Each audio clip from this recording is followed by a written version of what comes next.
it's Lynn from walktohealth.me. Please go check out my site. I'm a reflexologist and holistic health coach. I'm here to help you make kombucha today.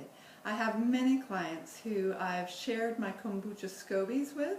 The SCOBY is symbiotic culture of bacteria and yeast. That's what a SCOBY is. It's a living organism, and it is what ferments the kombucha tea that I'm about ready to make for you or show you how to make. It's very, very simple. Why kombucha, you might ask? Because it helps the gut. Our guts are not healthy like they used to be. So join me in a class and I'll teach you more about that. But today we're going to do kombucha. So the process of kombucha, I've already set it up. I'm doing my continuous brew kombucha, and I usually bottle once every 5 days, maybe 7 days. I actually like it a lot, so I typically will drink 2 bottles a day. Now you don't want to start that way because it will detox your gut and you will be cleaning house, so to speak.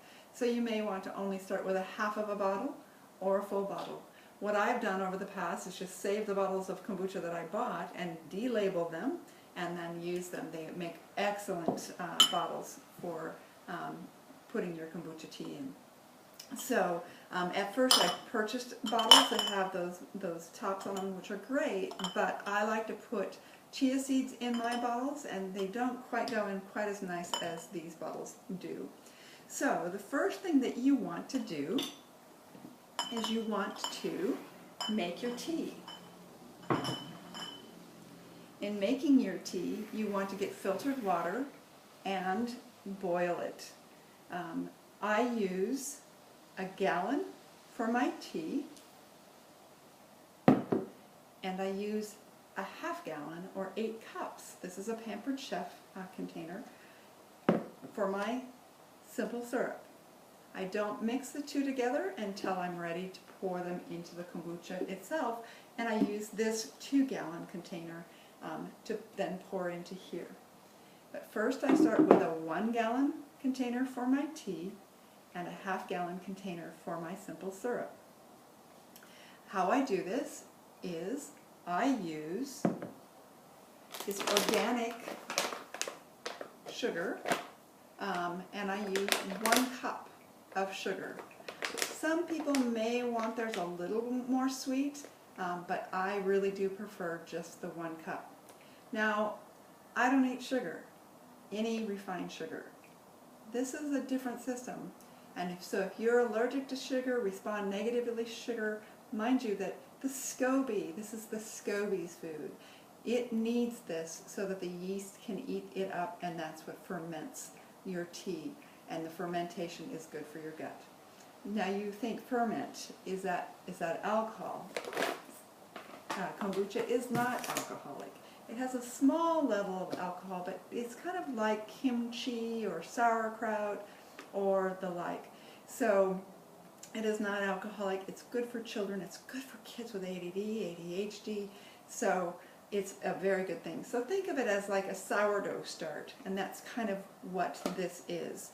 All right, so you put a cup of the sugar in your container, and then I fill it probably half full with the boiling water, spoon it around with a wooden spoon, and put the cover on and let it dissolve. The next thing I will do is I will start filling this container with filtered water while the water is heating. I use a 3-inch tea bowl. You can use many different flavors of tea. In here I have 4 different flavors. I get them at, they're organic. I get them at Fred Meyer actually in the healthy section, and I have Darjeeling, English breakfast, jasmine, and sencha. Those are the 4 that I like, but you may like something different. So with blending the 4 of those together, it costs about $1.25 per batch for the tea, which is a whole lot less expensive than buying a bottle of kombucha. The sugar itself can run between $10 and $11, so there's several cups in there, so really you might spend $2 on making your tea. And one bottle of kombucha can be anywhere from $2.99 to $4.99. So depending on where you're buying your kombucha, you're going to be saving a lot. Each batch, you will get 10 to 12 bottles of kombucha. I typically get about 10 bottles. So that's what we're going to be doing today. So you drape your ball inside here.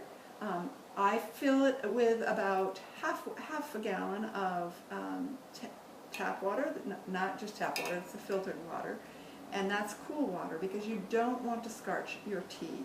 So, or scorch your tea, I'm sorry. And then the rest you fill with the boiling water. Or you can fill it completely and set it outside if you have a nice sunny day, which is what I did yesterday.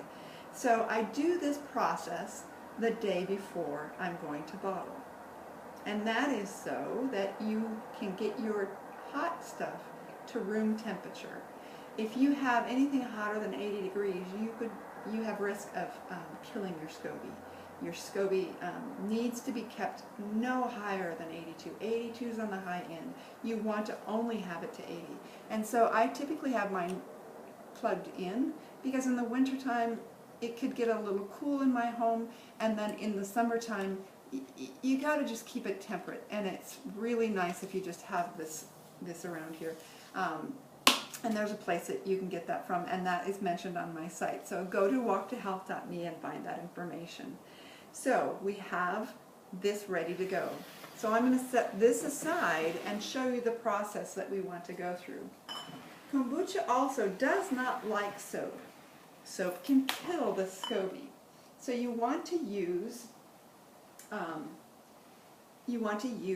vinegar and also hydrogen peroxide to wash your own hands. You don't want to wash your hands with soap because it will kill the SCOBY. I get my vinegar at Costco. I get 2 gallons. It's really very inexpensive.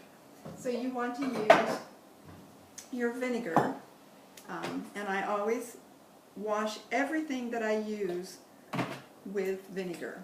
Wash my hands, I wash the bottles, I wash everything with vinegar. So, the first thing we're going to do is we're going to clean the bottles.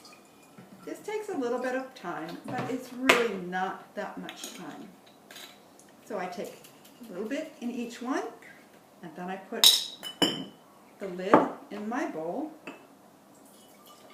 and pour it to the next bottle until I've gotten all the way through.